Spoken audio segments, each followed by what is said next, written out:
Yo, what is up, Goon Squad? We are back for episode 30. Damn, that sounds better. It's- hey, we fixed the mic mishap from last week, boys. I apologize for everyone listening. A little bit of bleeding ears, probably. I got a lot of negative feedback, and I don't like receiving that. We Technical found, difficulties. yeah, we found out that it was just a little technical difficulty with our new program here, but everything's back, good to go. Episode 30, man. That's big shit. The dirty 30. Yeah. Hey, we have as many episodes as many years I've been on this planet. So Hey, there we go. And we're down a man. I was gonna say you'll notice that D Clan is missing this week. Coach. Dex, Coach Dex is at a game tonight, so unfortunately, he'll be missing out on this episode. But he'll be back. So Good riddance. Can't you feel the love, Dex? We miss you, buddy. Oh man. Well, fuck. It was a long weekend. Hey, So what'd you get up to? Oh man, I'm at the point where I have, as everyone knows, I got two kids. I have Nash, he's just a maniac. He's full of energy, 2.5. Like the terrible twos is the real deal, and I'm hearing three's not much better. So I'm thrilled about that. And then I got Colby, who is getting all of her teeth at the same time. So that's been fucking awesome. Nice. So I'm running on about 3 hours sleep over the last few nights. So it's been rough, but we're powering through. We're getting through it. I was off the monsters for a few months, but I'm back on them hard. Well, that didn't last long. No, absolutely not.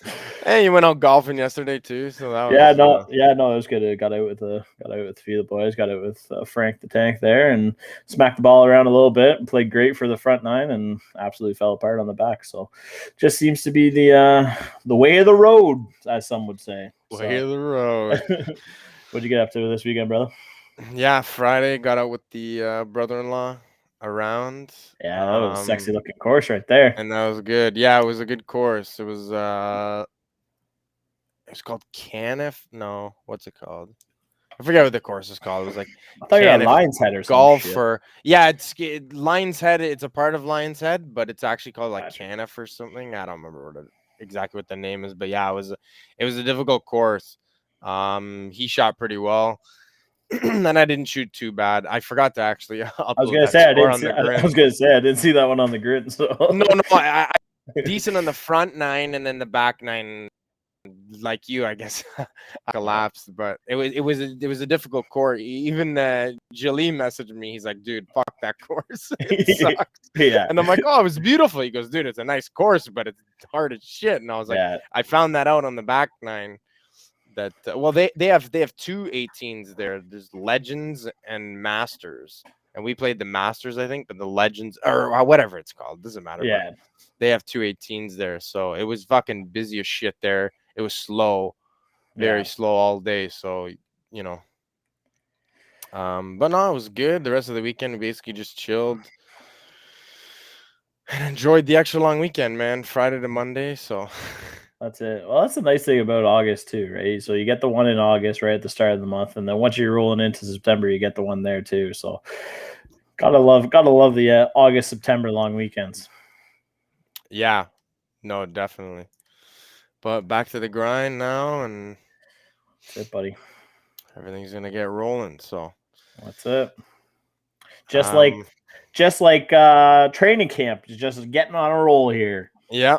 No, it's been exciting to finally get some content flowing through the veins again that involves football finally. So you said that last week, but a lot of people may not have understood what you said. Yeah, that's true. It was hey guys, again, I apologize for that technical difficulty, because even it was hard for me to even listen to my own our own content because of me. So if you skip the episode, that's fine. You're back for this one, and we understand. Well, I understand. Yeah. The guy who edits wasn't too happy either. So yeah, sorry, but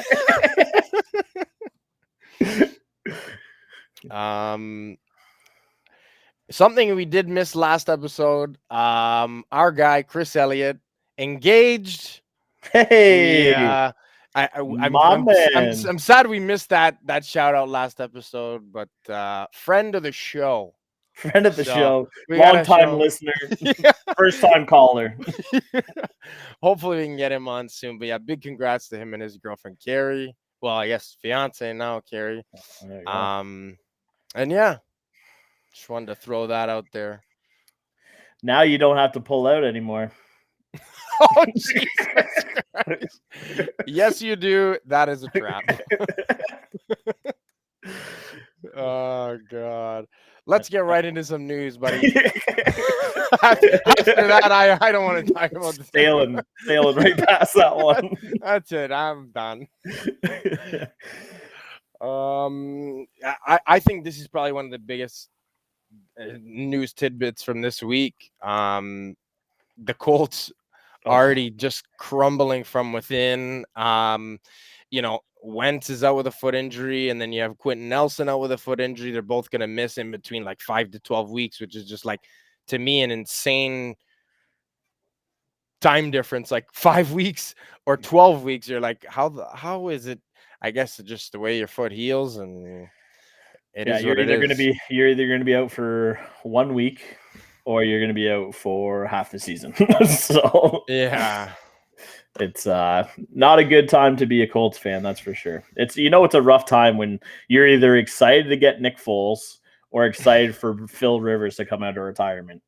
So yeah, there's already the rumors about him coming back, whether it's with the Colts or with someone else who needs a QB late in the season if another veteran guy goes down. But that was some news. If you're Frank Wright, what do you do, Lovat? You roll Jacob Eason, or are you going out and finding somebody?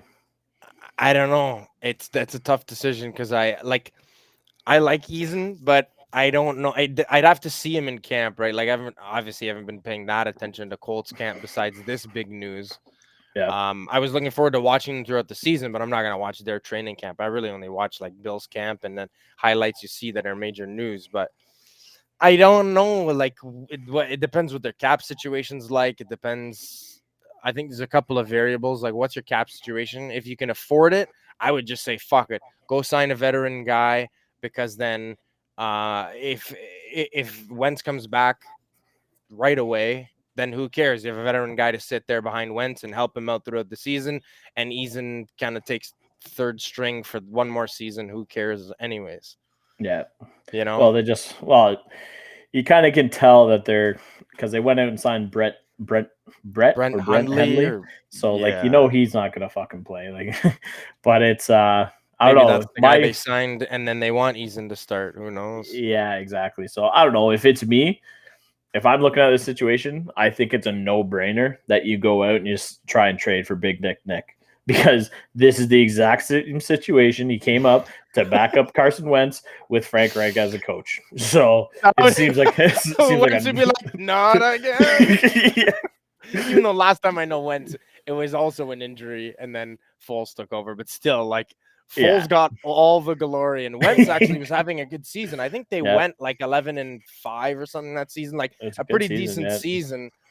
Wentz got him there and got zero credit. Foles just shows up at the end and skates fucking by, and he won a Super Bowl. I gotta give the guy credit, but like it's just one of those things. I just found it was the weirdest press conference today. It was after Bear, or maybe it was yesterday after the Bears practice, and a reporter asked Foles, like, are you open to the idea of being traded to the Colts?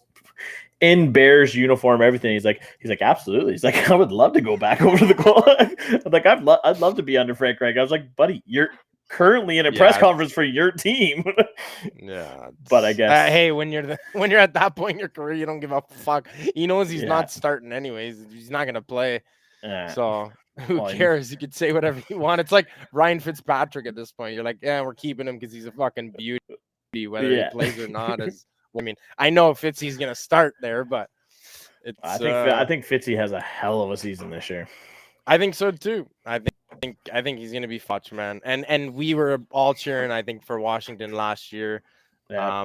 Because you and I especially love their defense, but Yeah. then I think they have a great offense this year. Um, Yeah. with the two wide receivers, Antonio Gibson should be going at 100%, and I Just think re-upped Fitzy's Logan time to shine, Thomas. right? Yeah. Well, that's it, So, right? You got a lot of he's got a lot more weapons than what he did out in Miami last year, right? So it's the possibilities are there for sure. so yeah, moving along from that unfortunate Colts news, which I know a lot of people were looking forward to the Colts this season and seeing what Wentz did. Now you see, probably arguably the best, if not one of the best linemen going down. We had a brawl, and it wasn't from a joint practice. It was a team against itself. And what team would that be? Let's say a team from New York, okay? And that should say it all. The Giants practice ended early because of this.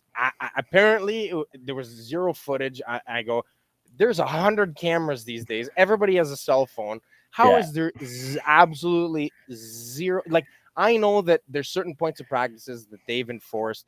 There's no film to be taken, and you sign an NDA and whatever. But at this point in practice, there should have been no filming. I know I fucked that up, but I'm like, how does nobody have any footage of an absolute fucking full team brawl? And the Yeah. quarterback's at the bottom of it, which makes it even more fucked up. Is that no one has any regard for life when you're starting quarterbacks at the bottom of the pile, and you have 300-pound linemen and defensive linemen crushing the poor guy. Yeah. And he's a $170 soaking wet, probably. Well, that's what I But didn't understand because they got the footage of Kenny Galladay pulling up on it and looked like he pulled his hammy again, which with the hammy issues last year, kind of a bit of a scary thing to see. But you get that on video. But 10 minutes later, you don't get the fucking massive brawl that happened. But yeah. it is what it is, right? And it's if you saw the press conference with Daniel Jones or fucking Blake Martinez after, he's like, we're all brothers, we fight, but they're also paid.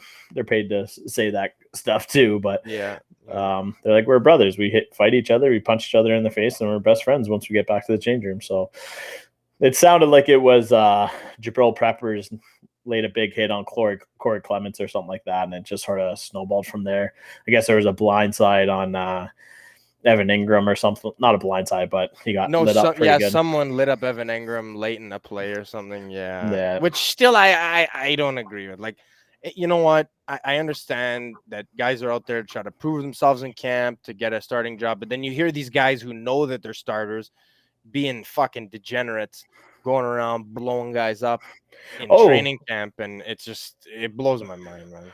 Oh, you're not supposed to try and kill your teammates while you're playing?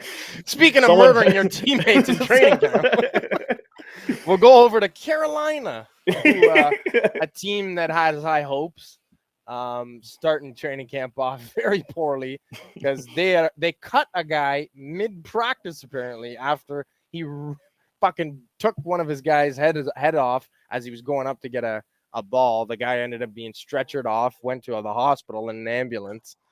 And they cut this guy, JT eBay or IB.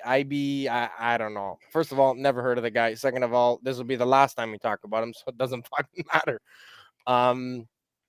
But it's mind blowing to see that clip, and you see a guy. It was your first full padded practice, and then you just got a guy absolutely headshotting another guy while in midair trying to make a catch in training camp.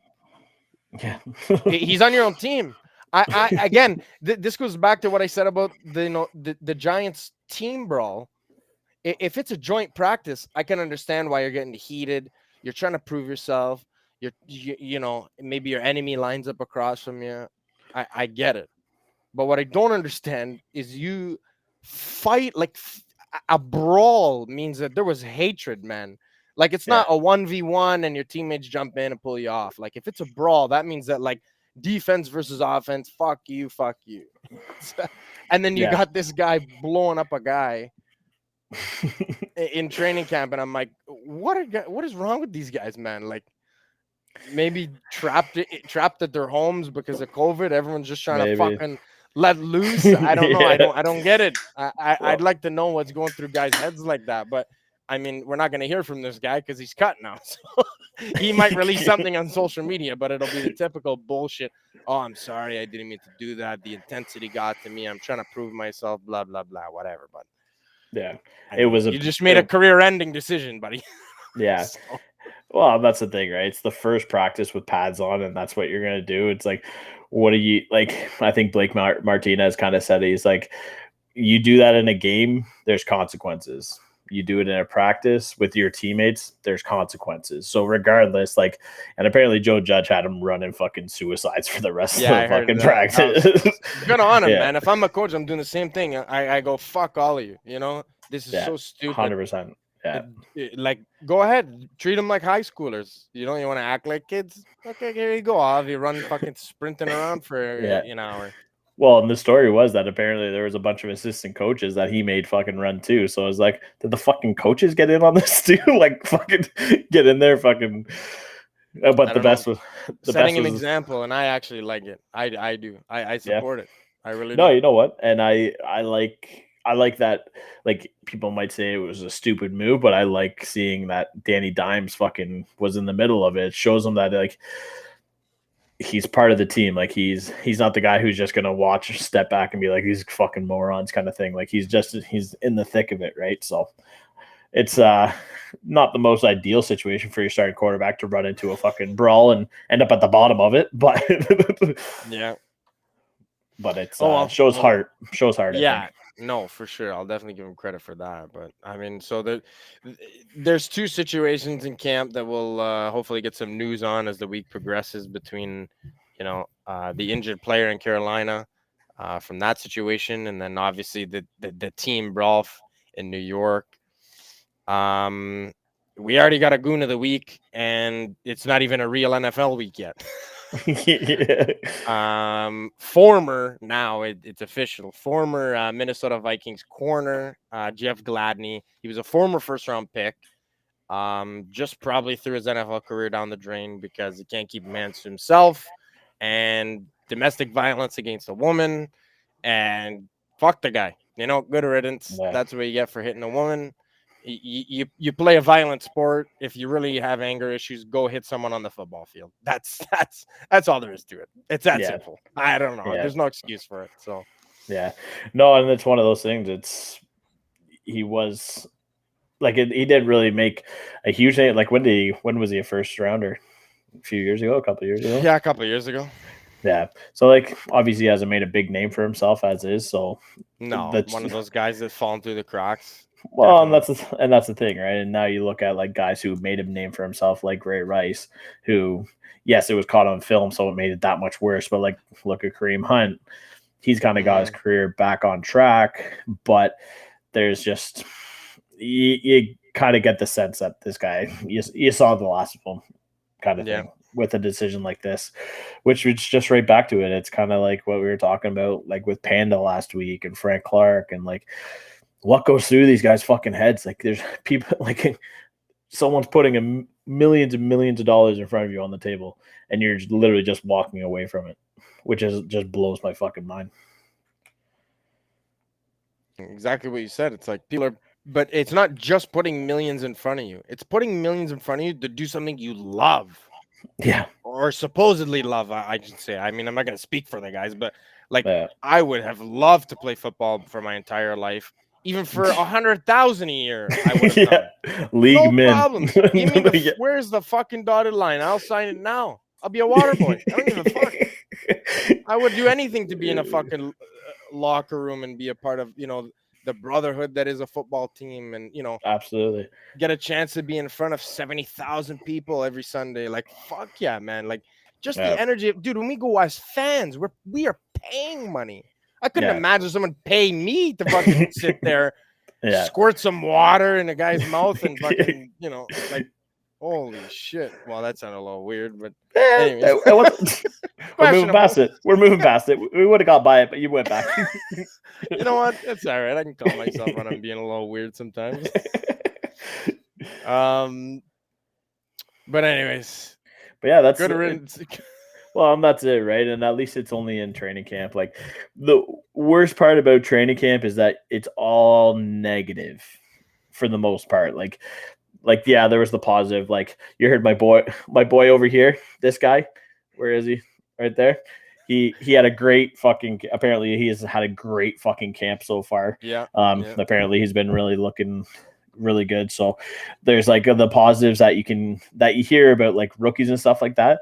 But other than that, it's like, oh, this guy's hurt. This guy's hurt. This guy's hurt. Oh, this guy got arrested. This guy's like, now that the NFL players are getting back in the news, this is where TMZ is like fucking jumping on every little fucking news article. Anything that happened over the fucking break, they're jumping on. You're gonna see a lot of shitty stories coming up over the next 3-4 weeks, kind of thing, right? Well, I think honestly, like the what you don't want to hear is a player or your team mentioned, because if you don't hear anything mentioned, then it's probably a better thing than actually getting mentioned, because that's the same thing as the Bills. Like, obviously, I'm a fan and I'm following it heavily, and I'm following it every single day, what's happening at training camp. And you hear everything is going great. The defense is playing great. The offense is fucking clicking just like they were last year. You know, like new guys are like Emmanuel Sanders are sliding in. Josh is loving him in camp. Yeah. But then you hear about, oh, well, you know, they had the Twitter beef between teammates because of the COVID shit. And it's such like small news. Yeah, like any story they're jumping on, right? Yeah. And I mean, I would have rather that they weren't in the news. I would have rather that, you know, the Bills have always been the more like reserved blue collar boys. And that's what I would have just rathered it be, you know. But that's the thing. That's what everything that I've loved about Bills training camp right now is that every video that's coming out is how hype Josh Allen is, and like that video of him high-fiving everyone on the offense was the most like wholesome. Like I was like, yes, dude. Like literally every receiver. What there was like 10 plus receivers there, and he made sure every guy got a high five. And you're like, fuck yeah, man. Like people who are Josh Allen haters, I just don't understand. I mean, I'm obviously obsessed with the guy. I got a problem. But I mean, I don't understand how you can hate a guy like that. You know, he doesn't talk shit. He's reserved. He doesn't think he's all that, even though he just had a fucking, you know, MVP candidate type season, caliber season. You know, like, and then you see him do shit like that, and you're like, if I was a player, that's a guy I would want to play with, man, because it's all love. It's all about the brotherhood, and he doesn't, you know. There's guys who just go in there and play because, like you were saying, you get millions of dollars thrown at you. Why wouldn't you go fucking do it? You know? Yeah. But then you got guys who there's a genuine love for the game. And I think, you know, there's lots of guys who are like that. Yeah. In this league. And those are the guys who I love watching. It's just, it shows. That's Kittle, right? Exactly. He has fun. He just loves doing it. He's like, I love hitting people. I love scoring touchdowns. I love being with my teammates. And you're like, fuck yeah, I love this guy. Well, that's it, right? And Kittle, I think Kittle's even a better example than Josh Allen. Or Gronk, even like guys like that. They're just like, fuck yeah, man. Like this guy just goes out there and just has the time of his fucking life. And you're like, how? This guy's acting like he's a fucking kid in a candy shop every NFL game. Like it's his first game all over again. And you're like, this is dope. You know? Well, that's the funny part is that you look at Tom Brady, like the Patriot years, where it was like you didn't see the guy fucking smile. He was like so serious. Now you see him with the Bucks, and he's fucking like if he was with the Bucks his whole career, he would have been a crowd favorite his entire fucking career. It was just Bill kind of formed. Bill Belichick made him he made him a fucking robot. He was a robot. Hey, speaking of Tom Brady, it's his birthday, so happy birthday, Tom. Happy birthday, Tom. I saw Leonard Fournette posted the video today. He goes, happy century birthday, old man. 102. Tom said, I'm actually 103. No, it's funny, man. No, dude, now that they've kind of built that super team there, it's fun to see those guys having fun, you know? At least they're enjoying it. They're not just like, I feel like it's worse like playing for like a LeBron super team where LeBron doesn't have fun. He just goes in there, and it's like, if you fucking smile, like the same thing as, the Brady Belichick days. It's like, okay, we're gonna win a championship, but you're not allowed to have fun. You're not even allowed to look like you're smiling, or you're cut. And you're like, well, that's LeBron builds those teams too. I feel like now, and well, literally, this news came out today that the Lakers signed half the fucking NBA. And like, they literally signed like 8 new players, and you're like, what the fuck is going on, man? Like, this is just getting out of hand. But that's the thing, and that's why, like, I don't even want to get into it because it's the stupidest fucking thing I've ever. I hate the NBA because of this exact reason. Like, the Bucks just proved this whole idea of super teams. They just proved it wrong. Like, Giannis didn't have a super team. They made a basketball team that knew how to play well together. Oh, you were talking about the Milwaukee Bucks. I was like, the Tampa Bay Bucks built a super team, and it did win. Yeah, sorry. Actually, both Bucks won championships. Yeah. Kind of funny, in completely different ways. As you were saying, I was confused because I thought you were talking about the super team NFL Bucks. You're talking about the NBA Bucks. Yeah, but I didn't even think, like, firsthand, I didn't think the Bucks were a super team at the start of last year. I didn't even think they were going to do that much, right? Like, I thought they were all just old guys getting back together. Like, I didn't think anything of it, but they shoved that right up my hoop. Yeah. And hey, I was the one who did have hope, and I was like, you know what? I think the super team will work. I definitely didn't think they were in the Super Bowl. I'm not even going to sit here and lie for a second. Yeah. There was the one fucking analyst who was like, they're going to do it. Because I think he just jumped on it just for the content's sake, But I don't think anybody actually really thought that they would go as far as they did. And Nope. I definitely don't think they're going to do it again. But it was cool to see them at least do it once, Yeah. So. Yeah, it'll be. I think we're in for a really fun season of football in the NFL. I think it's. I think it's not gonna be the cookie cutter that it's been the last few years, where you kind of know who's gonna finish where in each division, kind of thing. No, definitely excited for this season. We're gonna jump into the Ravens a little bit. We haven't really talked about them, which I think, as we were saying, if you stay out of the news in training camp, it's kind of a better thing. It means that shit's just working. You're flying under the radar. Your guys are doing what they got to do, and which is not a common thing for the Ravens, because usually you always fucking hear about them in the offseason. So yeah, no, exactly. Let's start with the bad news and then get into the good news. So bad news. Hollywood Brown looked like he was having a great camp. They were saying this is the best he's ever looked, and now he's injured. I can't remember exactly what the injury was, but I know that they're saying that he's probably going to maybe miss a couple weeks to start the season. So that is definitely a negative for Ravens fans. But some very positive is you just signed Justin Houston for fucking pennies. Yeah. If he can get back to his old form. I mean, I know that right now he's only getting paid $4 million because he has dropped off. We've seen it happen before, man. Guys sign for like $4 million who used to be making 12, and then all of a sudden bounce back. And if you can get even 6 or 7 sacks out of a guy you're paying $4 million, that's pretty fucking good. Well, and that's the thing, is like these older guys, these older linemen, like you look at Andrew Whitworth, like, yeah, he's old, but he's till the last fucking game that he played fucking well. He did his fucking job. Mm-hmm. Joe Thomas is another, he's another example of that. Played right till his last fucking game, and he looked good the whole way through. So to say that Justin Houston's done, I don't think that's true. I think he has a lot of potential to be able to keep up what he was doing, and it's a team that can really help having him on the line now. So yeah, I mean, on the defense, you already got Darius Leonard there, so he's running that offense basically, and then with the veteran presence of what the fuck did you just say? What do you mean? Justin Houston went to the Ravens. He's not still playing for the Colts. Oh, I don't know why I'm still talking about the Colts. I literally just said we're talking about the Ravens. Anyways. Did you just black out? He did have Darius Leonard. I just mispronounced one word. It's fine. Yes, I just blacked out and went 2 years into the past.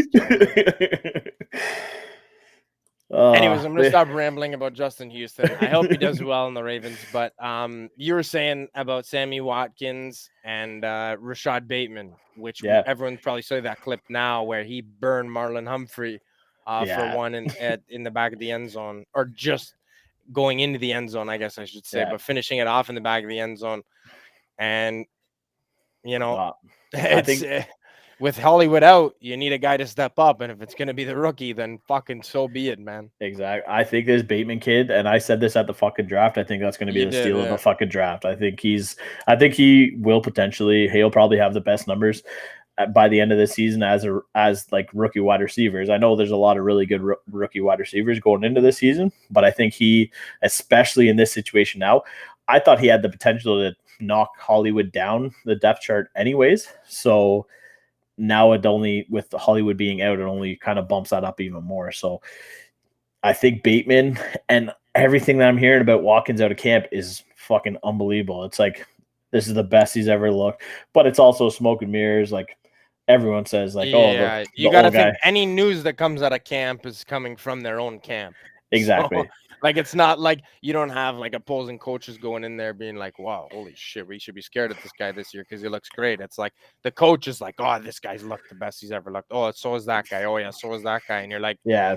Okay, and I think Sammy Watkins is definitely one of those guys that we got to be a little more reserved about. Because how many times have we heard that, and then the guy puts up less than 500 yards?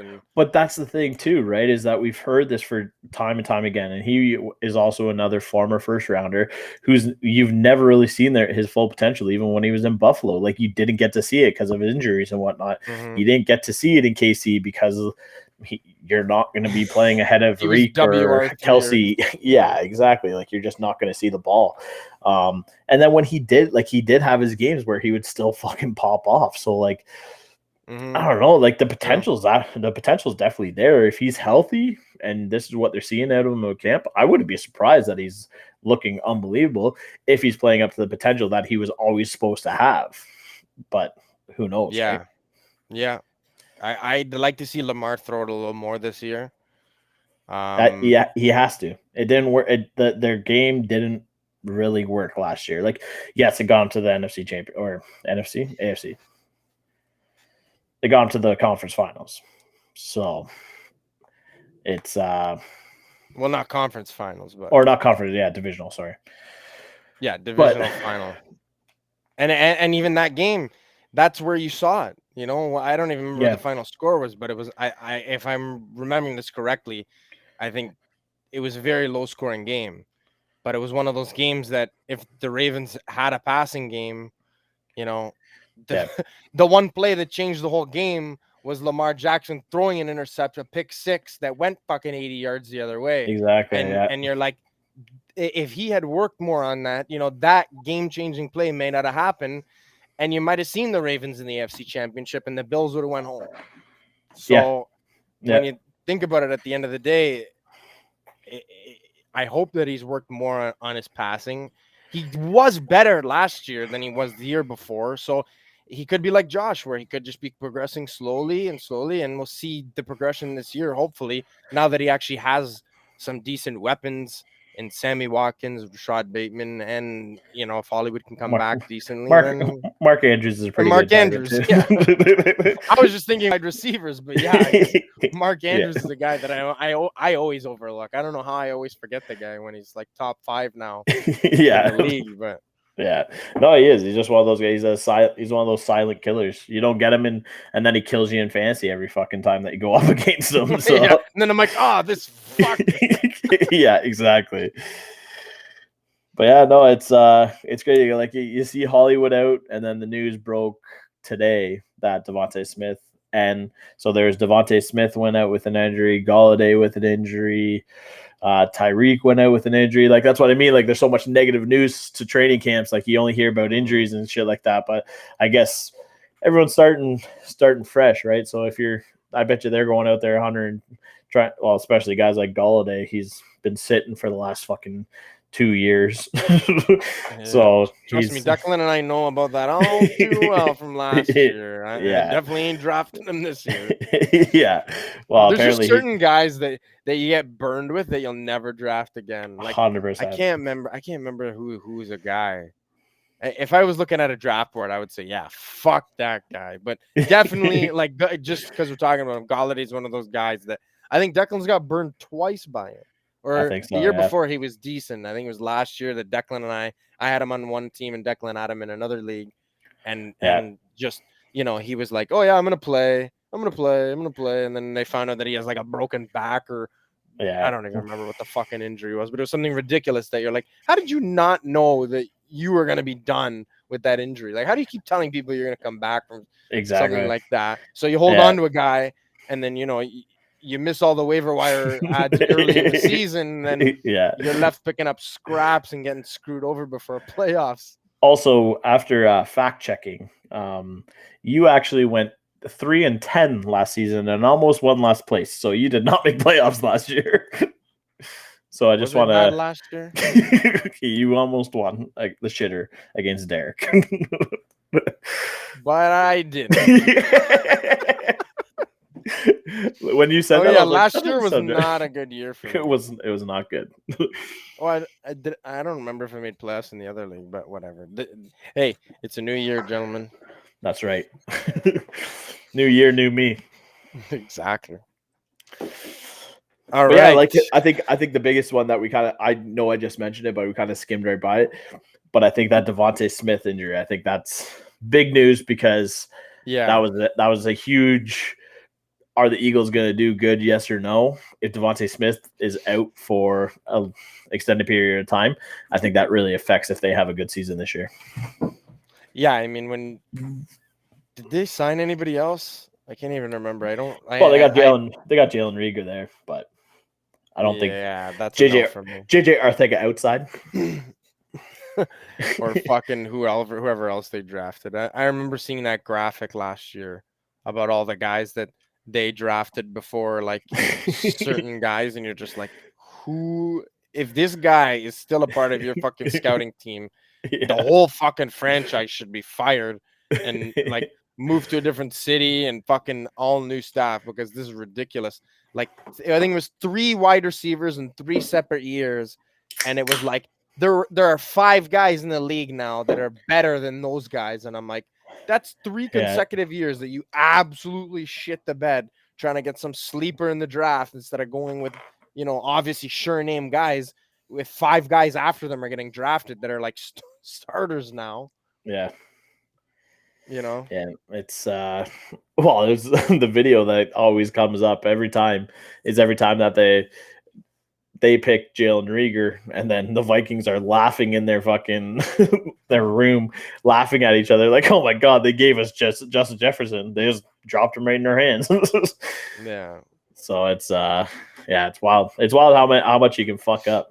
You got to give it up for Eagle fans. I know it's not easy being a Philly fan in the first place, but to be an Eagles fan takes a special person. Yeah. I mean, besides seeing that, like we were saying, Foles magical Cinderella run, I think it's going to be rough for a while being an Eagles fan unless they slowly start getting shit figured out. Well, we'll see how Jalen Hurts looks, right? There's not a lot of good talk coming out of camp about him, but that we all know that can change. It's camp doesn't prove exactly how the whole team's going to look come week 1. So no, well, that's exactly what I was going to say was that, every year we do this, we pump the tires on certain teams or we start fucking boosting guys up to no end because you hear one good thing at a camp or you hear one bad thing at a camp and then you see them in a game and then it's like fucking night and day. Cam Akers. Yeah, where is he? He's gonna be on his couch for fucking 9 months. I mean, that's the most upsetting thing is like, and how much I fucking love Cam Akers going into this season. Even last season, I drafted him way too high in our draft, but the worst part is that's probably the rest of his career. He will not.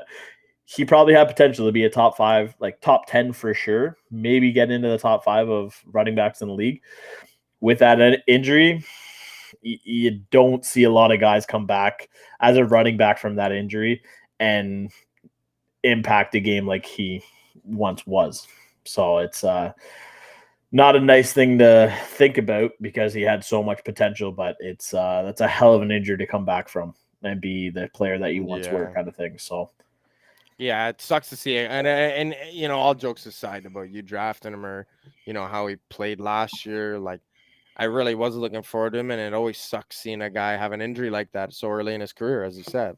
I mean, yeah, I was kind of, you know, obviously I'd rather see your boys do better, but I was looking forward to seeing how the Rams did with, you know, Cam Akers having a second year as he started to heat up at the end of last year, Matt Stafford being there now, you know, and their defense looking easily top 5 with, you know, Ramsey and Donald. It's like, I think the Rams are starting to make fucking leaps and bounds from where they were and to get back to their winning ways when they fucking almost won a Super Bowl. Well, it was pretty funny years ago, right? So, did you see the videos from camp the last couple of days? I just saw it on like a couple like NFL memes, all that kind of shit. So they made a really good point. So Matt Stafford made a couple like really nice no look passes to Robert Woods and Cooper Kupp. Like there's videos of them, like they're disgusting. They're like the exact same that Mahomes throws, but like just absolute darts. And he's been doing it forever, but he doesn't get the hype that Mahomes gets. And that's what the memes page was like. Imagine Mahomes did this in training camp, how much hype this would get and how it would be on ESPN and TSN and this and that. And it's like, and Matt Stafford does it and he throws an absolute dart and it looks unbelievable on a new team.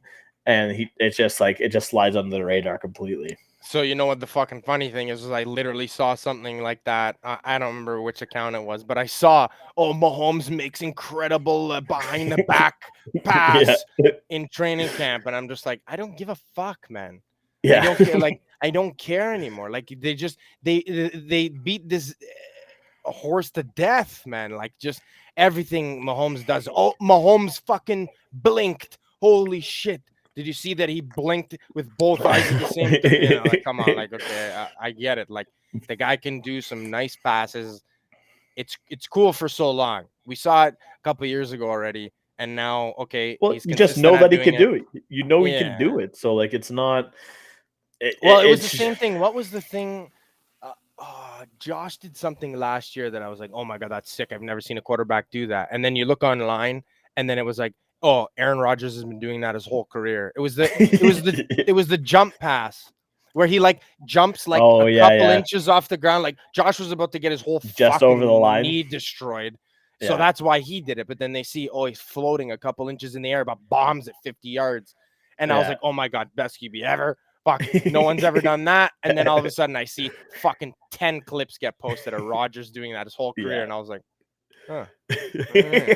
But then it's like, okay, why isn't Rodgers been getting the credit for that? And that's the same thing you're saying. It's like, you know, Mahomes does it and everyone loses their marbles. But then, you know, every other quarterback in the league can do the same thing, but it's just because he's the NFL's golden boy right now. He gets it's the same as when Brady used to do anything, or when LeBron does something, or when fucking Messi or Ronaldo do something. It's just that's where Brady, they can get the most money fucking writing an article or showing a video or doing whatever, right? So that's what they do. It's crazy that Brady's still posting those videos of like him just doing unbelievable shit. Like, did you see him throwing those balls into the ball thrower? I was like, that is fucking unbelievable. No, that was pretty cool. I wonder if it was edited at all. I'm it torn. Has to be. I'm torn. Like, I'm like, can he do it accuracy wise? Absolutely. But with those, it's like tires, and that's how it launches the ball out, right? I don't think that it works like that. I think that maybe the accuracy, maybe the video till that point is unedited. Like he can obviously throw that precisely. But the way that it like shot out after, and I'm like, I don't know. I'd like to know which part of that video is edited. If it isn't, that's fucking unreal. And I'll just shut. But Yeah. I have a weird feeling that some of it's these My days. fa- It's so hard to believe anything you see on the internet because everything is staged or edited, or Ain't that the truth? it's just The one I really liked was from last year when the one of the medical carts is driving by, but it has the big pylon sticking out the top. And Brady has 3 balls and he hits it fucking once at the 5 yard, I once at the saw it. Yeah. 15, once at the 30. I was like, that's fucking, and he hits it bang on. I was like, wow, that's fucking, you got to know what the fuck you're doing to be able to do that. Yeah, no. See, but I can still ride the Brady train because to me now the guy's like 45 years Yeah. old, you know, Yeah. and you're like, he's still playing at an elite level. Like he just Is won he a 45 or is 44? Super- I thought. okay, fine, 40 plus. I Let's think say. it, I think Still, I like, think he's no. Just I only say that because the thing came out where it's he's only gonna play till he's 45 or whatever. no, but it was Zach Wilson's birthday today as well. And he's Oh, 20, yeah. he's 22, and Brady's 44. I was like, these guys are half like Brady is this kid's literally That's what it half was. of You're Brady's right, age. yeah. Yeah. Yeah, no, that's a good point. There was a funny one that looks that when Zach Wilson's signing his fucking contract last week. It looked like it was an ad for like writing your SATs. Yeah, that meme killed me. That kid looks like he is borderline 16 years old. Yeah. Let's jump into some Cowboys news. There's a lot to cover from Cowboys camp with Hard Knocks coming up. Also, I mean, some real football. The day that you're listening to this, if you listen to it on a release day, we got football tonight. we got real football. Thursday, I think it's August 5th. You got Steelers and Cowboys, man. The Hall of Fame game. Listen, I know it's preseason. I don't really give a fuck. I want to see football. Football's football. I could watch Little Tykes football right now if it aired on television, and I'd still watch it. Okay, Yeah.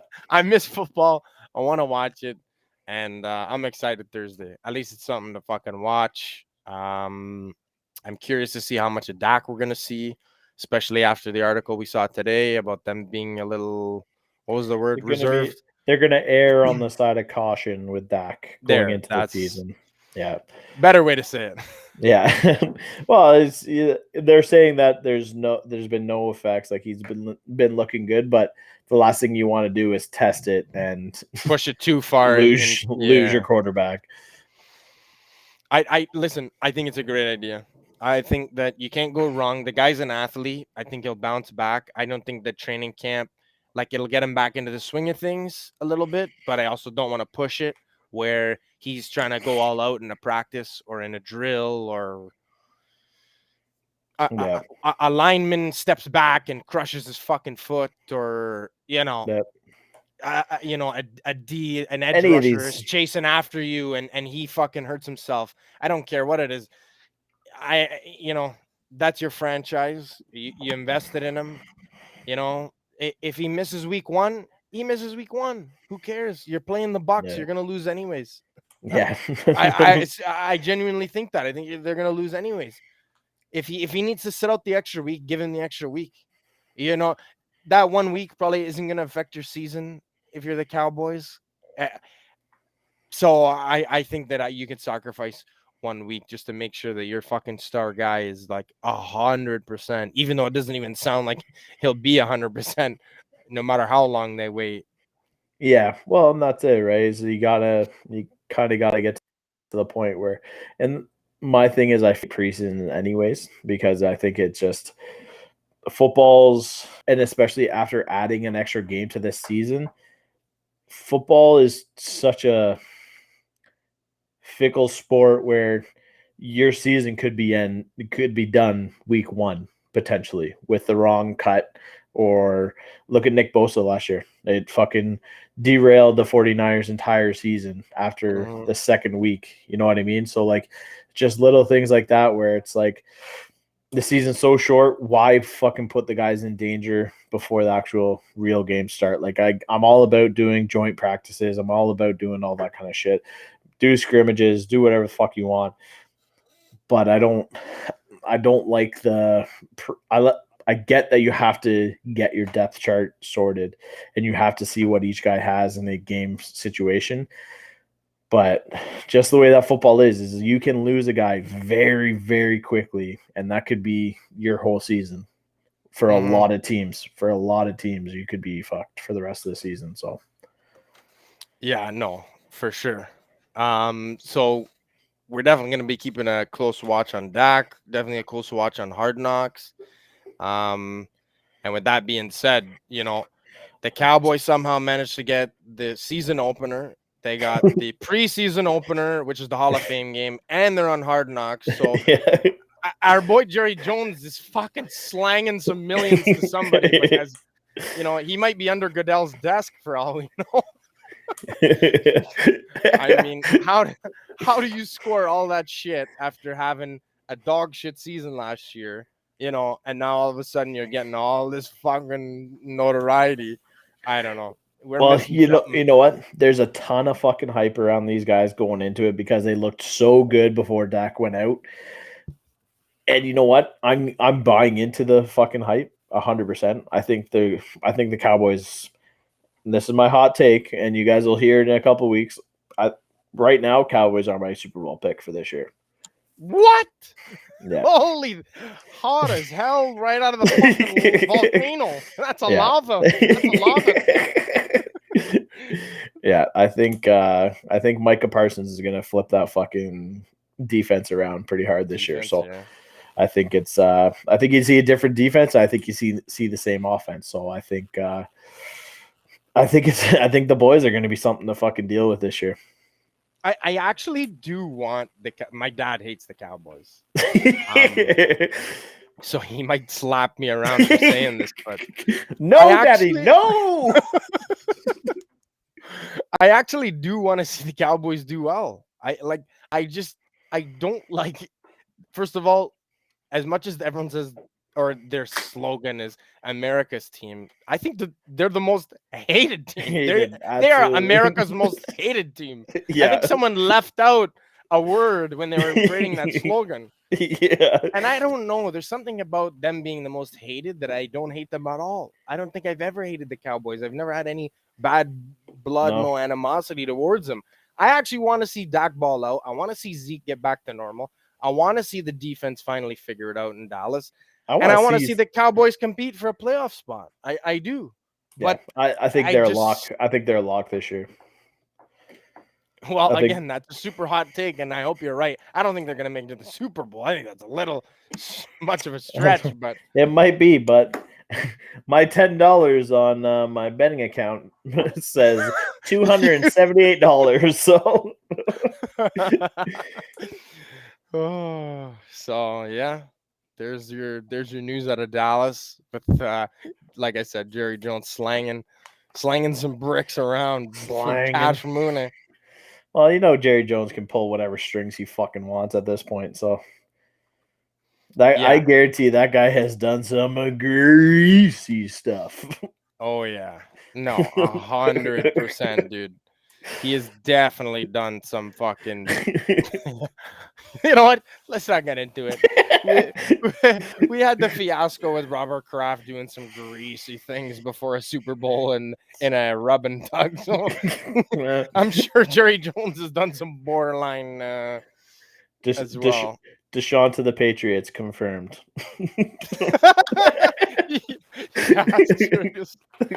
Oh man, that'd be hilarious.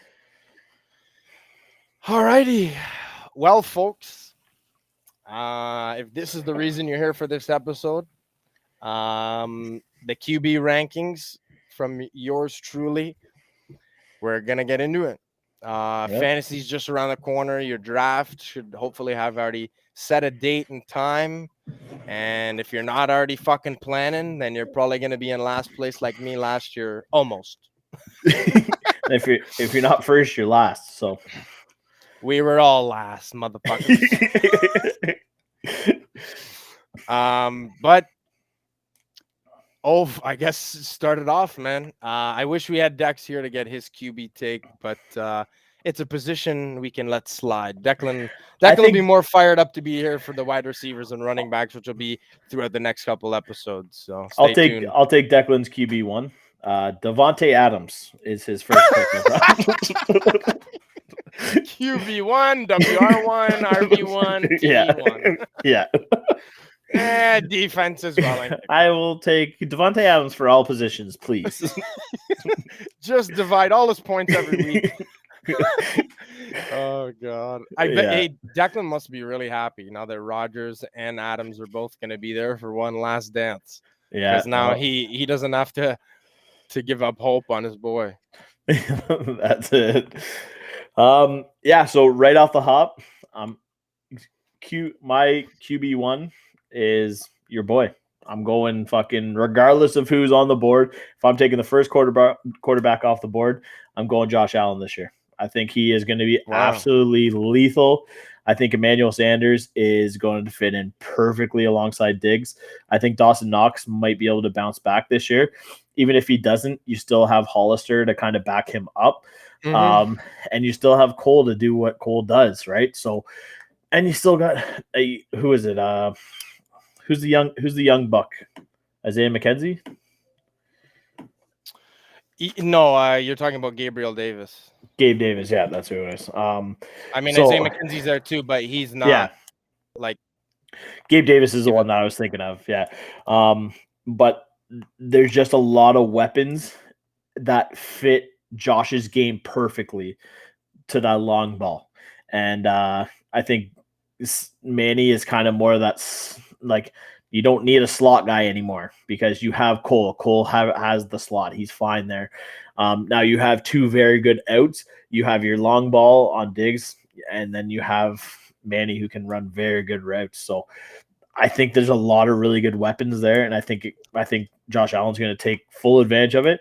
And you got to he's always a threat to run too. And he's a fucking anything inside of the 3-yard line, he's a threat to get a touchdown. So he's my QB1 right off the hop. Alrighty. So I know this is going to be not what everyone foresaw, especially since you picked Josh first. But yeah, Josh is my QB2. I'm going Mahomes 1. I think that's going to be like the consensus throughout most leagues. Just because, he's a do-it-all kind of guy, and Josh is getting up there, but I don't think he's Mahomes. So I think that Mahomes is still going to put up Mahomes numbers, whether it's rushing or passing and TDs and just everything. I know it's kind of the easy pick to make, but Mahomes definitely 1, and then Josh is my 2. Yeah, so I'm flipped with you.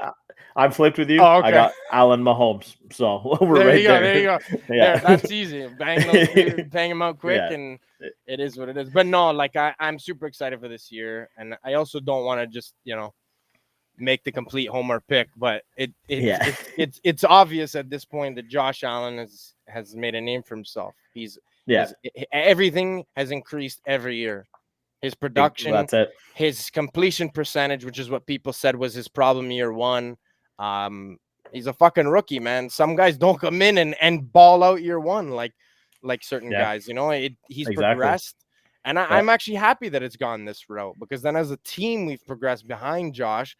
Agreed. And now you have, like you said, so you have Stephon Diggs who's your WR1, then you have Cole in the slot, you have Emmanuel Sanders over the middle, and then you have guys like Gabe Davis who will get in there depending on what the play is called, man. And Gabe Davis, like, I know a lot of guys don't know his name, and he might not have a high, fantasy value, but team-wise and the catches that guy made in some games for who was a rookie last year. Towards the end of the season, too, he started to really turn it on. Yeah, so... He could definitely compete for WR2 with Manny Sanders, I think. Just because Manny Sanders is getting up there in age, I think he could definitely compete. Like, he's not going to be a locked in wide receiver 2, but I think they're going to share that wide receiver 2 between Gabe Davis and Manny Sanders. Yeah.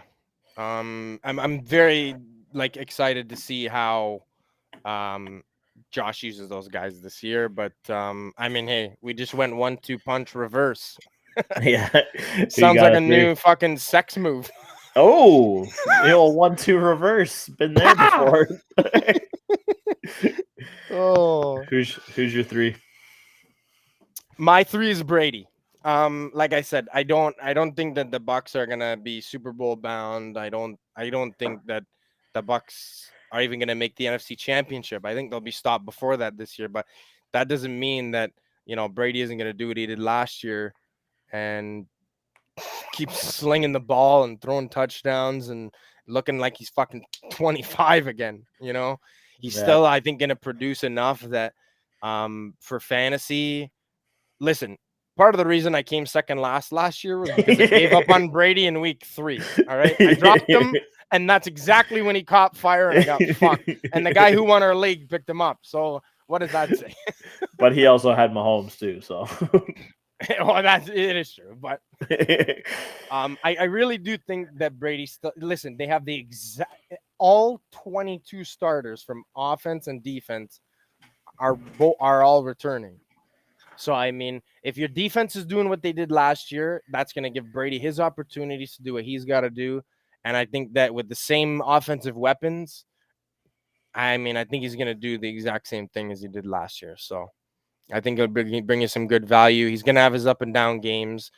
Like, consistency. He brings consistency. That's the biggest part. Is like he's good for at least a touchdown or 2, depending on how you play. Like our league, we play 4 points for a touchdown pass. Some play 6 points. Like it all depends, right? Like it's the only downside of Brady, which I wouldn't put him in my top 5, is that you're not guaranteed the rushing touchdowns with a lot. Like as you would, you're not getting any guys. You're probably not getting. Well, no, that's not true. Like he's always like the odd QB one. sneaks. He's always good for a QB sneak here and there, right? So yeah, but I think with the guys that they have now at running back, you don't need to throw a fucking 40-plus-year-old guy into a bunch of 300-pounders. Tom's probably being like, I don't want him, man. I'm good. Andy or fucking what's his name? Not Andy Reid, the other guy. Oh, Bruce Arians. Bruce Arians. They look the same. They could be brothers. Who do you got at 3, bro? I got Dak. It goes right along with my fucking, like I was saying, I kind of think he's, if the Cowboys are going to do what I think they're going to do, Dak is very good QB3 because if they are in the running, Dak is the reason why, because he kind of showed it last year and he was having a great fucking season. And CD and that is now into his sophomore year where he is a year ahead. You got Amari Cooper who says he's at 100%. Blake Jarwin's coming back. You got Zeke who apparently is catching passes out of the back now. So you got a lot of these weapons, and I just think there's so much potential. You have Michael Gallup who is potentially one of the best deep threats in the league at this point. So there's just a lot of potential, and he's another one of those guys, like if he needs to scramble, he can. The potential is always there with Dak. You just haven't been able to see a full season of it. You kind of started to feel it last year. You didn't get the full taste of it. So I think if he stays healthy and he's going, I think Dak's easy QB3. You got a lot riding on Dak. Yeah. with this take at taking him at 3, and then with the Cowboys as your Super Bowl pick, I'm like, holy shit, dude! You better all be as a good fucking season. and again, I want to see it. I want to see the guy play well. I want to see the Cowboys do all right. So I don't mind. I can see it if he comes out healthy. So yeah, I don't think it's a horrible pick, man. I like the upside of him a little bit more than what I like the upside of my next pick, which would be Lamar. And Lamar's at my QB4 only because he's on the Ravens. Yes, the upside of if you get the Lamar that's going to rush and he's going to get the touchdowns and he's going to run for 30, 40, 50, 60 yards in or fucking down, he's going to rush for 100 in a game, then yes, absolutely, he is better than a QB4. He's QB2, 3, absolutely. I think it's just the passing that kind of brings him down to my rankings a little bit. I know last year he was QB1. He was the guy everybody fucking wanted. But I was never sold on him because I didn't see the passing. I like a guy who's going to get you 2 touchdown passes, and if he can rush one in, beautiful.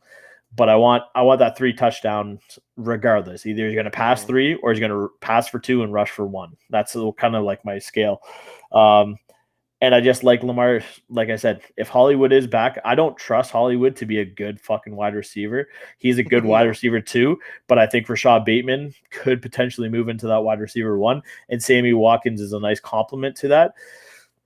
And you have Mark Andrews, who is one of the best red zone targets in the league. So Lamar's he slides in at number 4 for me right after Dak.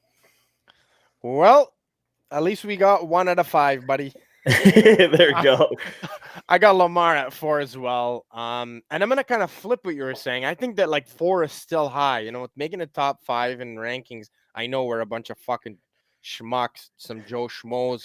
Hey, speak for yourself. I'm definitely speaking for you. But I'm gonna go the opposite. I think that him at 4, I probably could have flipped him and Brady. I think that I probably would realistically, like, I would take, like, in a fantasy draft, I would take Lamar over Brady. Like, just gonna throw that out there.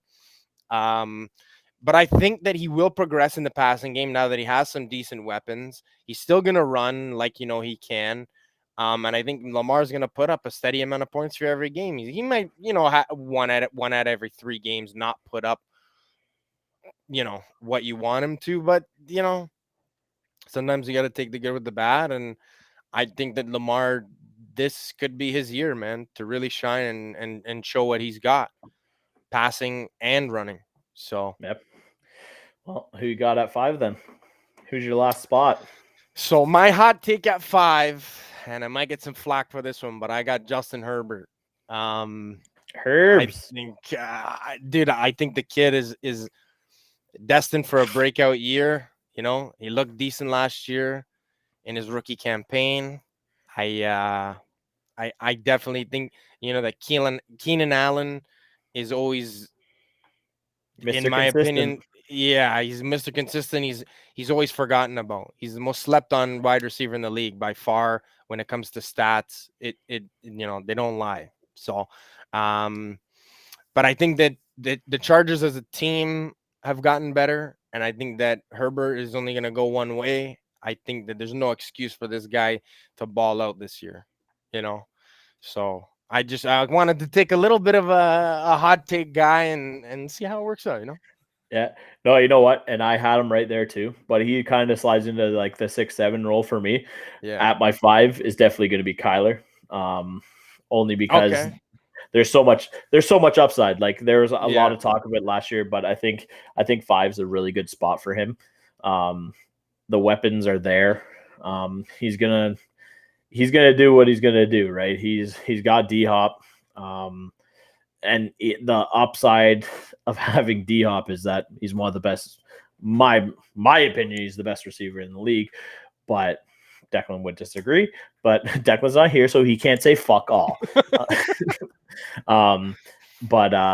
Even outside of that, like I just the rushing potential is always there as well. Mm-hmm. So I wanted him last year. I was a lot higher on him last year, but I kind of toned down after I saw him last year. And he's in my division, so I don't want him to pop off by any means. Yeah, true. But you might be jinxing yourself, buddy.